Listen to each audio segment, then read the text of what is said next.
Wow, it's so soft and smooth. It's cool to the touch. How did you do that? Well, we took MyPillow's patented fill and combined it with this new technology that we didn't have back then when I invented MyPillow to bring you the best pillow in history, MyPillow 2.0. Because of all of you, MyPillow 2.0 has been a huge success. And now we're bringing you our best-selling Go Anywhere MyPillows with the same temperature regulating technology. Made with my patented adjustable fill and brand new cooling fabric, they're truly the next generation of MyPillow. So go to MyPillow.com or call the number on your screen. Use your promo code to save over 60% on our MyPillow 2.0 4-pack special. You'll get 2 MyPillows and 2 Go Anywhere MyPillows, regular $259.92, now only $99.98. King size just $10 more. This is a limited time offer, so please order now.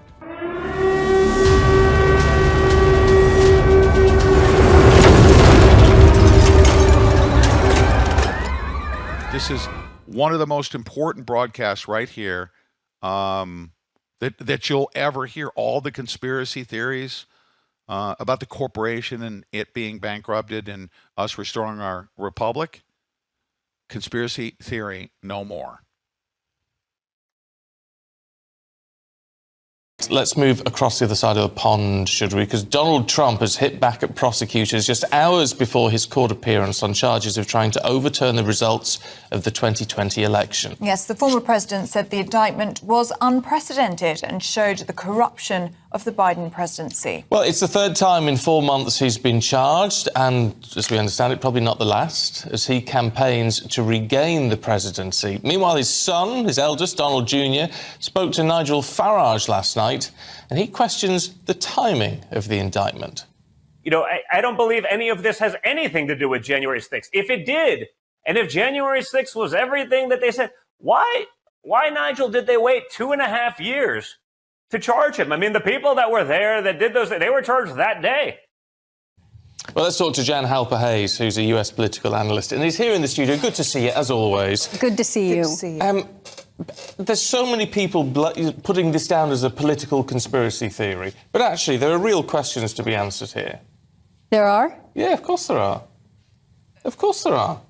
What he's being accused of, but what part do you think is to answer that the 2020 election is going to be litigated because of this? They've made a huge, huge mistake with this one, because even though we thought what was going to happen was they were going to go after him for treason or sedition, but they did criminally charge him, but they didn't go to that extreme. As a result, he has due process, so he can subpoena people and bring things in. Now, let me say something about this 2020 election, is that Biden is the legitimate president, but he's the legitimate president of what is now the bankrupt U.S. corporation. And that was a treaty in 1871. Well, on September 12th, 2018, Trump created an executive order. Within that, he outlined in future elections any kind of foreign or domestic interference, specifically for the 2020 election.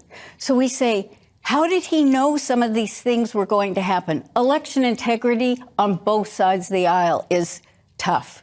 It's really tough.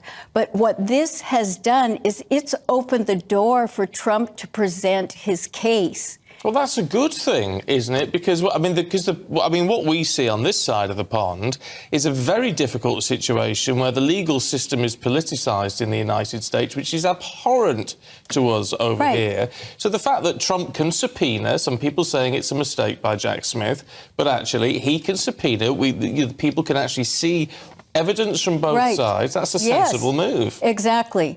And it's a great mistake by Jack Smith that he's done that. Absolutely great. See, the thing is, think about Edward Snowden and all the information he had. Think about the fact that our military, our Department of Defense Space Force, if you think that they don't have the actual real results from the election, then you're fooling yourself. Yeah, but what we do know with this is we're told that there are plenty of notes from people, including Vice President Pence, that there are some recordings of Donald Trump acknowledging that actually what he said in public was nonsense. That some of these states, whether he claimed he was out saying look, Detroit, it's corrupt, it's all corrupt, the results are corrupt. And that when in reality, he knew it wasn't. That's illegal. But you know what? That's what someone's claiming, but that's not the fact, and that's not what Donald Trump really has ever said. He's been very, very clear. I mean, the issues were, for example, in Pennsylvania, the Supreme Court of the state of Pennsylvania stepped in and changed some of the election laws. Under our Constitution, it's only the state legislators that can do that. 2,000 Mules, the film that came out, what they did, they spent over $4 million tracking the phones. And the reason it's only 2,000 mules is that based on the visits to the drop boxes in Georgia, they had to have gone over 10 times. And they've got all the film for that. So the thing is that the election integrity is so different and so problematic in every single state. But that doesn't mean that the machines didn't do something, that there were some other kind of finagling. But the long and short, go ahead. Well, it doesn't, but that's where conspiracy comes in, is it? To say, well, it doesn't mean that something didn't happen. Well, there's no evidence that it happened. I mean, there's how many court cases did the Trump campaign try to bring? Nothing's gone in his favour. Okay, wait a minute. Everyone, the media goes, oh, there were 60 court cases that were rejected. No, there were 3. He won 2, he lost 1. 57 were never heard because they had no standing. And standing means that the person bringing the case has to claim some kind of impact or injury.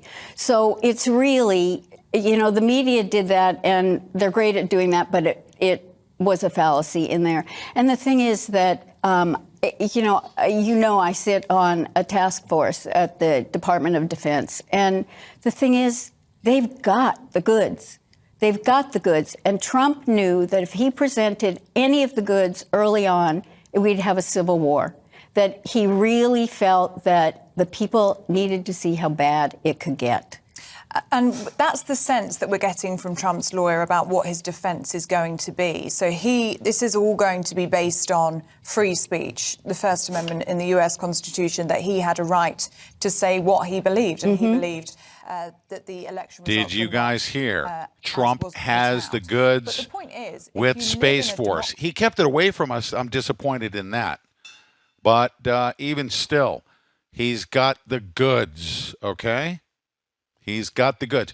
This is a bombshell presentation. Why? 2 reasons. Number 1, President Trump sent it out on Truth, basically just acknowledging what she said was spectacular. He thanked Don Jr. for putting that out as well, and General Flynn also weighed in on it. So continue on. And you believe in a democracy, then that means that even if you don't like the outcome of an election, you respect that because it's a democratic vote.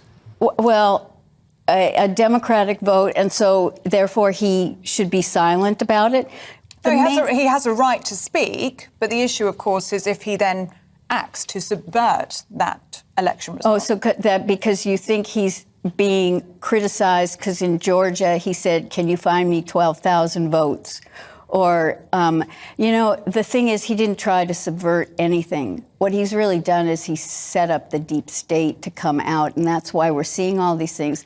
I mean, it was revealed with whistleblowers and Hunter Biden's ex-best friend that in 2015, the head of Burisma gave Joe and Hunter Biden $10 million bribe.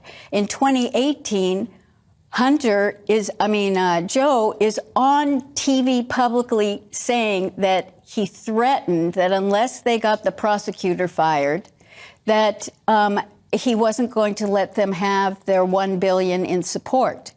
In 2019, Trump calls Zelensky to find out about what went on to get the prosecutor fired, and he gets impeached. I mean, we've lived with it for a long time. We're almost out of time. I just want to pick you up on one thing. You said earlier on, Donald Trump has been very clear on this. Is he a man that you believe? I mean, look, he's about as believable as a chocolate teapot, isn't he? Look, I know that, thank God you got the negativity in at the end and not the beginning. I can always count on you for that, always. But it's a legitimate point to say that Donald Trump is a man who always speaks the truth. That can't be the case. I mean, it's hardly the case of any leader, to be fair, but, I mean, definitely not Donald Trump. Well, I don't know if I said everything or always, because I do call him the embellisher-in-chief, because he's a marketer. But in terms of telling us things, optics, you better believe that he's very much a straight shooter in terms of actions that he's going to take or what he thinks needs to be done. You know, they made fun of him because they assumed he broke protocol and walked in front of the Queen. No, if you go back and look at it, you will see he looked at her. She gave a wave with her hand. He proceeded. She took a couple of steps, he stopped, and he waited for her to join. That was an optic to tell us that he then was going to bankrupt the U.S. corporation because it was the Vatican, the Crown, and the U.S. that was part since 1871. And we were giving you our tax dollars. We were paying back. You know, forget this Tea Party and without taxation, without representation. We owed you a lot of money because you helped us in the Civil War. And so that is what Trump has now, he told the Queen, I'm ending this. We're dissolving this corporation. We're going to go back to being a republic and we'll all be separate. The Pope wasn't happy. You should find the picture of him visiting the Pope. It took 650 planes to remove it. Yeah. 625 planes to move that gold. Wow. I need you guys to share this thing like crazy. For those people that have not heard about this, you got to share it. We'll be right back with our guest.